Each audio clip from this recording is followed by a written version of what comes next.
I, a 28-year-old, need some advice on this situation. About 7 years ago, my younger brother Jay, who is now 21, was involved in a horrific car accident. We lost our mother and Jay's twin sister in the process, and he ended up with a very severe traumatic brain injury, TBI, leaving him essentially in a vegetative state. Since then, I have become his primary caregiver and have paid for every treatment and care home he needs. After the crash, my dad became very distant with both me and my youngest sister R, who is 18 years old. Even though R and I weren't particularly close due to the age gap and her being closer to my late other sister, I tried to be there for both of them. However, I made it my mission to be there for Jay, spending hours talking to him and desperately hoping to catch a glimpse of the brother I once knew, as he was obviously the worst off from this. As the older sibling, I stepped up for R too. After visiting Jay at the hospital, I go home to cook for her and our dad, attempting to understand the impact the accident had on her, even though we were never really the kind to talk about our feelings with each other. I don't know why, but since she was 11, R has refused to visit Jay at his care homes, which basically shattered any potential relationship we could have had due to Jay taking up so much of my time. I initially thought it was a phase, but she hasn't seen Jay since it happened. I try to make conversation over dinner, but she constantly shuts herself off. But yesterday she confronts me, accusing me of neglecting her for the past few years and feeling like she's always been lower priority to Jay. She even says it might have been better if Jay hadn't survived the accident, claiming she'd get more attention from me. Attention I've tried to give her, but she pushes away. I obviously defend myself, explaining how I've given her countless chances to connect and be a part of the whole family, supports family concept. I list the responsibilities I've taken care of for her, from feeding her to providing a roof over her head, but it's not enough for R. She insists I need to do more, telling her girlfriend how unimportant I am to her, and even claiming I've been a jerk to her for years. I've given her so many chances to visit Jay and to talk to me about her life. I cannot remember the last time she sat down and chatted with me about stuff. I can see from her side that she may feel neglected due to my involvement with Jay and her lack of it, but she chose this. She chose this lack of connection between us. Perhaps I've misunderstood her perspective entirely, and she could have simply struggled to reach out and communicate how she felt with me. So am I the jerk for prioritizing my severely disabled younger brother over my sister, who seemingly wants nothing to do with him or me? Now for a few comments before the update. Comment 1. Not the idiot. I'm sorry for the loss your family has faced over the years. Can I ask why you're supporting the family? What is your dad doing? Does he not have a relationship with Jay either? Does he not talk to R about her behavior towards Jay and yourself? Comment 2. No idiots here, no one's the jerk here. You have a responsibility to your brother and your sister, but your sister can feel upset, but she also has to put effort on her part to join as well. Comment 3. No idiots here. Your sister was young when this happened. She's likely hurt and still confused about losing 2 close family members. Get her into some therapy. Now for the update. It's like my life decided to take all the family drama and compress it into the most intensive 2-week period imaginable. First off, Jay had a breakthrough. I'm talking a serious, tear-inducing breakthrough. His speech therapist called, practically shouting with joy, saying Jay managed to string together a full coherent sentence for the first time in years. It was just, "I want water, please," but it was monumental for us. The therapist thinks it's a sign his brain is repairing neural pathways and there is potential for further recovery. My heart nearly burst through my chest with hope. In the midst of this high, R reached out to me. Apparently she saw my post on an advice subreddit from a friend's account. She was furious, to put it mildly, that I'd shared our family business with strangers. R accused me of seeking sympathy and being a drama queen. We had a heated argument over the phone which ended with her hanging up on me. But then, 2 days later, in a complete 180, R showed up at my doorstep sobbing. She confessed that her anger was really rooted in guilt for abandoning Jay and me and fear of facing the painful memories. She'd been in therapy, unbeknownst to me, grappling with the trauma of our family's past. We spent hours talking, and for the first time in years, I felt like I had my sister back. Now hold on to your chairs because the story takes another twist. Our estranged father, who I mentioned became distant after the accident, got wind of Jay's improvements and R's return to the fold. He showed up unannounced one evening, looking older and more broken than I remembered. Dad broke down, asking for forgiveness, saying he'd been in a dark place since the accident and the loss of Mom and Jay's twin had shattered him. We're a skeptical bunch, and R and I didn't know how to take this sudden appearance, but we let him in, wary of his intentions. After hours of intense conversation, tears, and airing out years of pent-up frustrations, we've cautiously started to explore the idea of being a family again. It's messy and there's so much to work through. It's like we're all relearning how to be around each other. Dad's been visiting Jay too, and there's a visible change in Jay's demeanour when he's around. R is planning to join Jay at his next therapy session, and I'm trying to balance cautious optimism with the reality that our family is forever changed. It's a lot. a lot of healing, a lot of pain, and a bewildering amount of hope. These 2 weeks have been a testament to the unpredictability of life and the complex nature of family. We're taking it day by day, but one thing is clear, we haven't given up on each other yet. Now, for the comments. Comment 1, not the idiot. Sharing your story can be therapeutic, and it's not like you were sharing secrets for malicious reasons. It's natural to seek support when dealing with intense family drama. R's reaction was probably more about her own struggles than your actions. It's great that you reconciled and are working through things as a family. Keep focusing on healing and don't let anyone make you feel bad for needing an outlet. Comment 2, you're the idiot.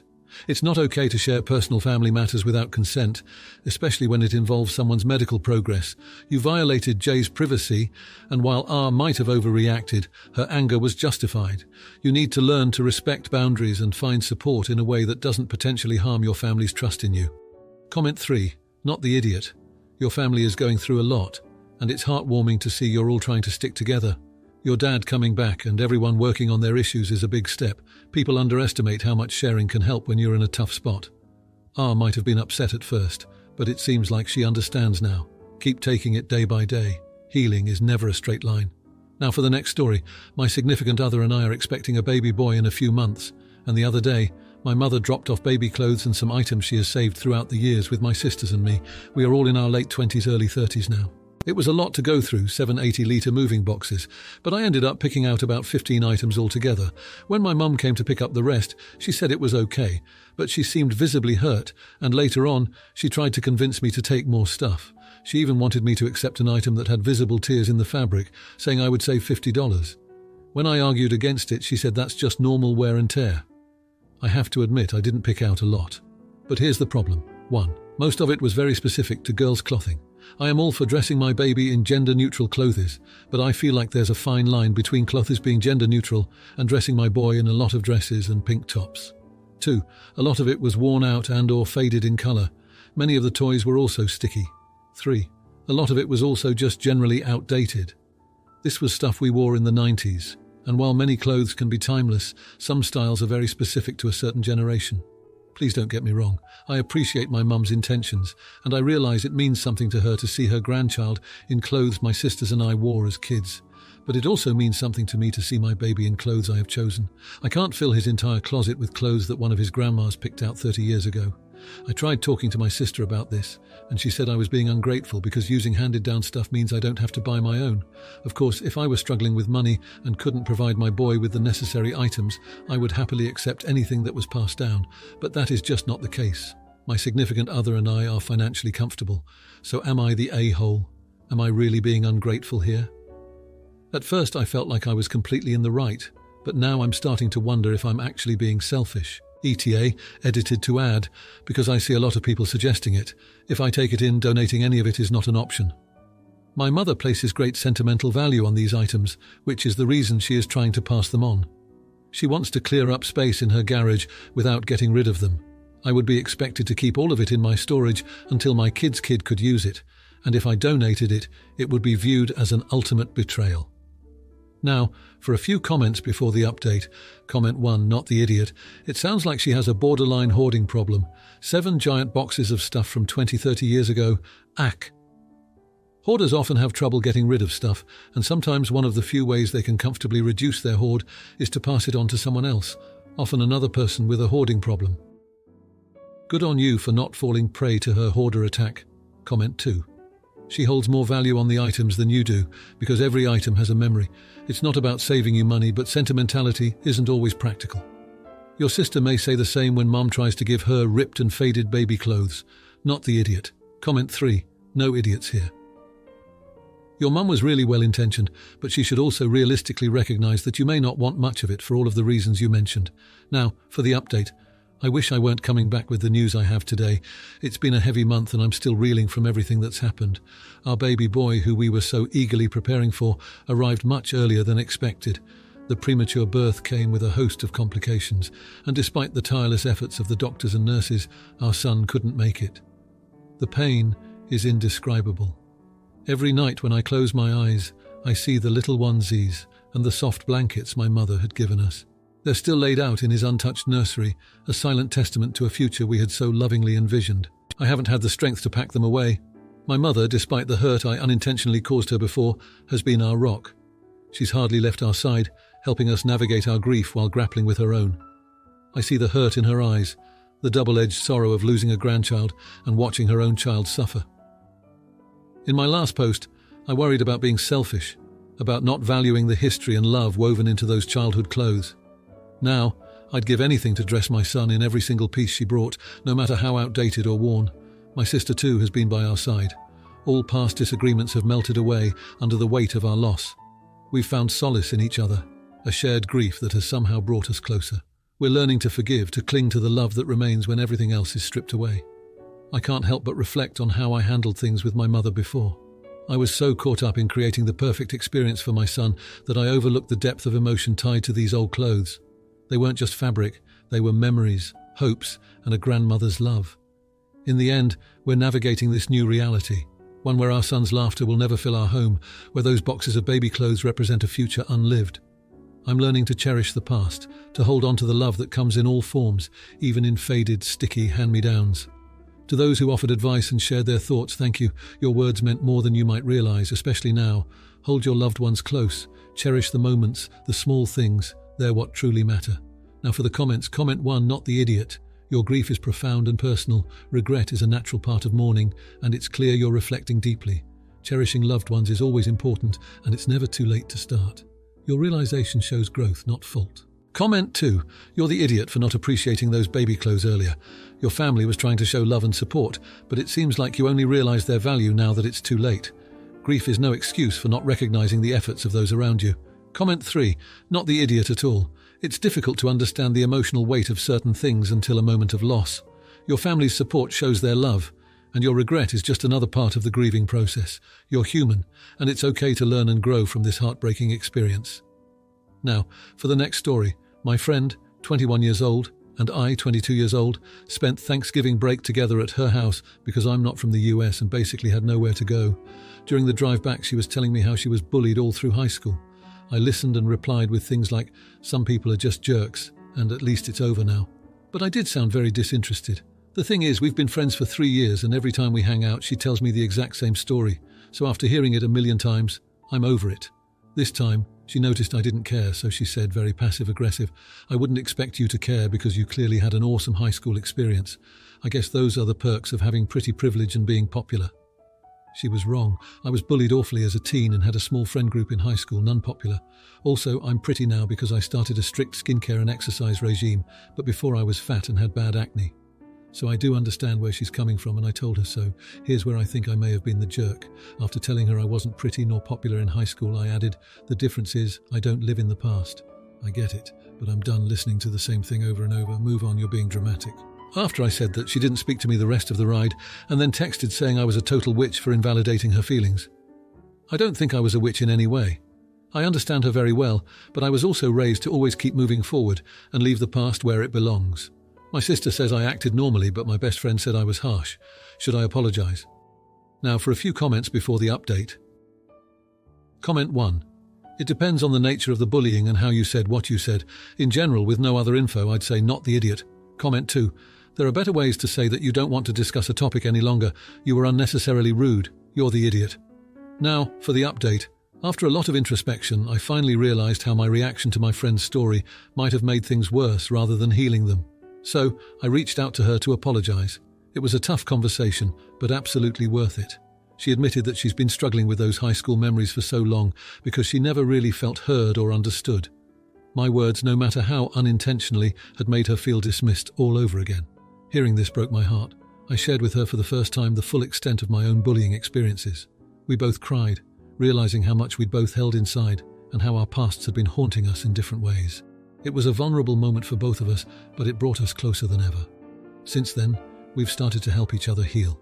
We joined a support group for adults dealing with past bullying trauma. It's been eye-opening to see how many people carry these scars into adulthood and how powerful it can be to share and listen in a supportive environment. Last week, we went back to our old high school, just the two of us, and walked the halls together. We talked openly about what we went through right there where it happened. It was a surprisingly cathartic experience, like we were taking back the power those memories held over us.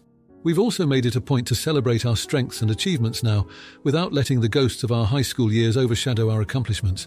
She's become an incredible advocate for anti-bullying programs, and I found a new passion in volunteering with youth at our local community centre. I'm not saying it's all perfect now or that we don't have moments where those old feelings creep back in, but we've learned the importance of truly listening to each other and validating each other's feelings. Our friendship has grown stronger because of it, and we've both found a sense of peace that was missing before. I'm grateful for the tough moments that lead to growth and for friends who stick with you as you both learn and heal. It's a journey we're on together, and I wouldn't have it any other way. Now, for the comments. Comment 1, not the idiot. Your initial reaction might not have been perfect, but the important thing is you recognized your mistake and took steps to make amends. Apologizing and joining a support group shows real effort to change and be there for your friend. It's impressive how you both turned a painful situation into something positive by advocating against bullying. Growth like that is what really counts. Comment 2. You're the idiot for initially making your friend's pain about you. Listening is key in a friendship, and it took you too long to realize that. It's great that you're making amends, but remember, it's not about your intentions, but how your actions affect others. It's good to see you're both healing now, but don't forget the lessons learned about empathy and support. Comment 3. Not the idiot. Sharing your own experiences with bullying wasn't to overshadow your friend, but to create a bond and understanding. It's beautiful that you both found a way to heal together and even became advocates. Revisiting your old high school must have been tough, but doing so is a brave step in reclaiming your narrative. Keep celebrating those victories, big or small. They're significant strides in healing. Now for the next story. So my grandparents made my family a cake, enough for 4 people, me, parents, brother. We all ate our slices except my brother. The next day my brother asks where his piece of cake was. Someone else had eaten it. For some context, we get snacks for our lunches since my brother and I are in college, and my brother has a habit of eating a lot of the snacks and leaving little to eat later in the week. I asked, and my stepdad had eaten it, reasoning that since my brother eats a lot of the snacks, he was justified in eating the cake. I disagreed and told him that he shouldn't have done that, you can imagine why, and said that he was no better than my brother to do so. The rest of my family was against me, which I can't understand. I know it's not really a huge deal, but I just think that my stepdad eating the cake was unnecessary and rude. Now for a few comments before the update. Well, actually, this post didn't have any comments. Now for the update. I figured it's about time I gave you all an update, especially after the support I received here. After the whole thing blew over, my brother was still a little upset. No surprise there. But what I didn't expect was that my stepdad actually felt pretty guilty about it. One evening, he sat my brother down and they had a heart-to-heart. Turns out stepdad grew up in a big family where food was scarce, and he admitted he sometimes acted on old habits without thinking. They both apologized to each other, my brother for overreacting about the cake, and my stepdad for eating it without asking. The best part? Stepdad decided to make it up to him by organizing a family baking day. We all got together and made a bunch of cakes, each person picking their flavor. It was a mess. There was flour everywhere, but we had a blast. My brother's lemon drizzle was a hit, and stepdad's attempt at a chocolate ganache actually turned out pretty fantastic. It didn't stop there. This little tradition has stuck, and now we do it once a month. It's brought the family closer together, and it's actually helped my stepdad and brother bond. They even team up on some recipes which I never thought I'd see. It's like that one slice of cake that went missing ended up creating something much sweeter for all of us. Oh, and to top it off, my grandparents were so touched by the effort to make amends that they've started teaching us some of their own traditional recipes. It's been an amazing way to connect with our roots and each other. Who knew cake could do so much? Now for the comments. Comment 1, not the idiot. Love how your stepdad turned a small mistake into a heartwarming family tradition. It's not just about the cake, it's about acknowledging the mistake, apologizing, and then finding a creative solution that brings everyone closer. Plus, involving the grandparents. Genius. Family traditions like these are priceless and teach everyone about forgiveness and togetherness. Kudos to your stepdad for initiating this. Comment 2. You're the idiot for making a big deal out of the initial cake incident. Your stepdad had a moment of weakness and he more than made up for it. It's not easy to acknowledge our shortcomings, especially with family. The fact that he apologized and took steps to mend fences shows a lot of character. Holding on to grudges over cake just seems petty when you look at the bigger picture of family unity. Comment 3. Not the idiot. Your stepdad's actions show his true character. Instead of getting defensive, he opened up about his past and made a genuine effort to connect with your brother. And look at the result, a new family tradition that's about more than just baking. It's about sharing stories, building relationships, and passing down heritage through recipes. This is the kind of stuff that strengthens family bonds. Your stepdad is a gem. If you liked this video, you'll probably like these too. Also, while you're here, please consider subscribing. It's your support that keeps this channel alive and allows me to make better and longer videos. Have a great day.